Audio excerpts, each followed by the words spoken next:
Press দিৱসৰ সকলো সাংবাদিকলৈ আমি শুভেচ্ছা জ্ঞাপন কৰিছোঁ।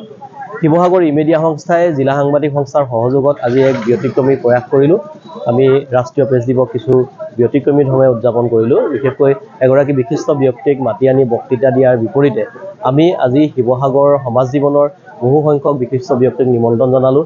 শিৱসাগৰৰ বহু দল সংগঠনৰ প্ৰতিনিধিক আমি নিমন্ত্ৰণ জনালোঁ আৰু তেওঁলোকৰ সন্মুখত আমাৰ সতীৰ্থ সাংবাদিকসকলে 24/7 সাংবাদিকৰ যি জীৱন যাত্ৰা, সাংবাদিকৰ যি মৰ্মবেদনা, সাংবাদিকসকলৰ যি সুখ, যি দুখ, যি ক্ষোভ, এই সকলোখিনি কোৱাৰ এটা সুবিধা ল'লোঁ। আৰু শিৱসাগৰ ইমেডিয়া সংস্থাৰ উদ্যোগত আয়োজিত এই অনুষ্ঠানটোত কেইবাগৰাকীও আমাৰ সতীৰ্থ সাংবাদিকে তেওঁলোকৰ জীৱন যাত্ৰা সম্পৰ্কত মনৰ অনুভৱ প্ৰকাশ কৰিলে, তেওঁলোকৰ সুখখিনি প্ৰকাশ কৰিলে, তেওঁলোকৰ সুখখিনি প্ৰকাশ কৰিলে। আৰু একে সময়তে আমি ৰাজ্যৰ মুখ্যমন্ত্ৰী ডক্টৰ হিমন্ত বিশ্ব শৰ্মালৈ জিলা আয়ুক্তৰ যোগেদি আজি এখনি পত্ৰ প্ৰেৰণ কৰিছোঁ, যিখন পত্ৰত আমি বিশেষভাৱে সাংবাদিকসকলক এখনি বীমা পলিচিৰ অন্তৰ্ভুক্ত কৰাৰ আমি অনুৰোধ জনাইছোঁ।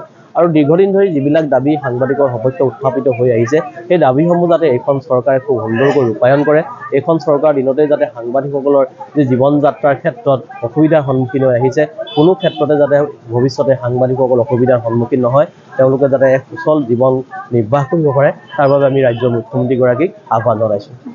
মুহূৰ্তত একচুৱেলি শুভ মুহূৰ্ত নহয়, মই বৰ্তমান যিসকল সাংবাদিকৰ বক্তব্য, বিশেষকৈ মুন্না আগৰৱালা, ববিতা বৰদলৈ ডাঙৰীয়ানী আৰু জয়জ্যোতি গগৈ ডাঙৰীয়াৰ মোৰ বক্তব্য, আৱেগমূলক বক্তব্য শুনিলোঁ। একচুৱেলি মই মৰ্মাহত ইয়ালৈ নিমন্ত্ৰণ পাইছিলোঁ, ভাল লাগিলে এই শুভ মুহূৰ্তত। কিন্তু মই এটা কথাত দুখ লাগিছে, চৰকাৰখনৰ প্ৰতি মই এটা আহ্বান কৰোঁ, বিশেষকৈ মোৰ মনৰ বক্তব্যটো, চৰকাৰখনে বিভিন্নজনক বিভিন্ন আঁচনি দিছে, বিভিন্ন কাম কৰিছে, কিন্তু সাংবাদিকসকলৰ দুখ মৰ্মবেদনা চৰকাৰে বুজিব কেতিয়া?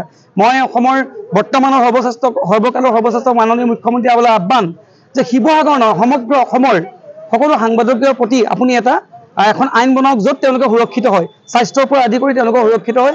আজি এই মুহূৰ্তত যিসকল সাংবাদিকে আততীয়াৰ গুলীত প্ৰাণ হেৰুৱালে, সকলোলৈ মই ব্যক্তিগতভাৱে মই শ্ৰদ্ধাঞ্জলি জ্ঞাপন কৰিছোঁ আৰু শিৱসাগৰ সাংবাদিকৰ উজ্জ্বল ভৱিষ্যত কামনা কৰিছোঁ, দীৰ্ঘায়ু কামনা কৰিছোঁ। ধন্যবাদ। দিৱসৰ দিনা আমাৰ অতিথি বন্ধুৱে যি প্ৰগ্ৰাম ৰাখিছে, খুব ভাল প্ৰগ্ৰাম ৰাখিছে আৰু আপোনালোকে সংগঠন আৰু আমাৰ শিৱসাগৰ ৰাইজ আহিছে, খুব ভাল লাগিছে। ক'বলগীয়া জীৱনত বহুত